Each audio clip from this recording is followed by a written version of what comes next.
Okay, we're going to look at the volume of rectangular prisms. This is not new information for you guys. You've seen it before. You did it in 5th grade. So we're going to skip around some, and we're just going to go kind of a review of the volume of a rectangular prism. So volume is the amount of space, which is what many of you found out when you looked up the definition, that a 3D object occupies. Okay, it is measured in cubic units. So just like area is measured in unit squares, volume is measured in unit cubes. Okay, which is why it has to be three-dimensional. See how these cubes make the three-dimensional? I'm honestly not sure what they wanted here, so we're going to just mark that out. So we have volume of this shape and volume of this shape. If we look at it, we have 4 there. We have 4 here. And then we have another dimension of height. We have 1 height. So volume would be found by multiplying all 3 of those together.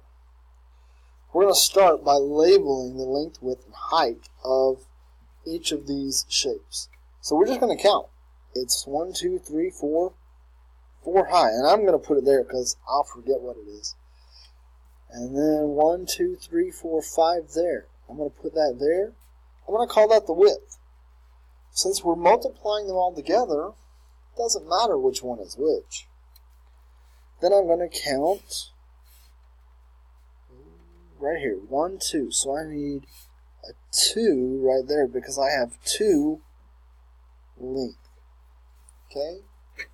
Again, it doesn't matter where you put these numbers, as long as you're using the right ones. Total cubes, 4 times 5 is 20, times 2 is 40. So we have 40 total cubes. 1, 2, 3 high, 1, 2, 3 wide, 1, 2, 3 length. So we have 3 times 3, which gives us 9, times 3, which gives us a total of 27 cubes. My height is 2. My width is just 1. And my length is 3. Again, don't stress out about which numbers you call which. It doesn't matter. Okay? So we're going to multiply them all together. 2 times 1 is 2. Times 3 is 6. So we have a total of 6 cubes. So you may have already figured out, or you may already know, that the formula for volume is length times width times height. In 7th grade, what you're going to learn is that the area of the volume is capital B. I told many of your classes about this. Capital B times H. This means it is the area of the base. So what this means is, if we look back up at our shapes, we're going to find the area. We're going to call this the base, and the area would be the base. That would be 6 times 1. Does that make sense? So we do 2 times 3, and then times 6. We pick a side. It doesn't matter what side. We call it our base. And when we say 9, 3 times 3 is 9.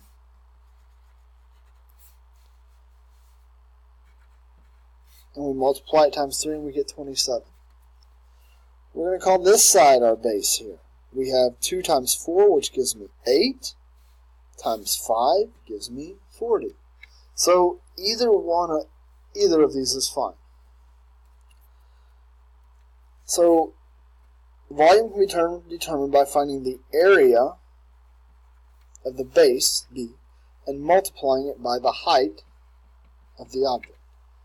Again, this is one of those things. Don't get stressed out about which is which. If you're calling this side the base, you just need to use the one that you haven't used yet. If you're calling this side the base, you just need to use the measurement that you haven't used yet as the height. If you're calling this side the base, you use the measurement that you haven't used yet as the height. So if that's 6, that's 6, and that's 9, and all of these are 4. All I'm doing is writing all of my measurements on all the ones. That way, it doesn't matter what side I use, I know where I am. I'm going to call this top my base, because I'm going to use the 7th grade formula for this one. And if you want to use length times width times height, go for it. But I'm going to use the 7th grade formula. Volume equals the area of the base times the height. So volume equals, my base is a rectangle, so it's base times height. And this h is a little tricky, but you're going to see it next year. It's the height of the prism. So BH relates to a flat surface. Volume equals 6 times 9. And the one that I haven't used is my height. So volume equals 54 times 4, or 216 centimeters cubed. If the BH confuses you, stick with what you know, and it'll be all good. As long as you're looking at rectangular prisms, that's all you need to know. On the back of this page, there are 12 problems for you to work. I'm going to ask that you work 5 of these. I don't care which ones. Work 5 of these. It may show your work at the bottom. If you will pause your video, I will put the answer key up so that you can check your work. So go ahead and pause your video so you can work on that now. Okay, I'm going to put the answer key up. Here are all the answers that you can so you can check your work.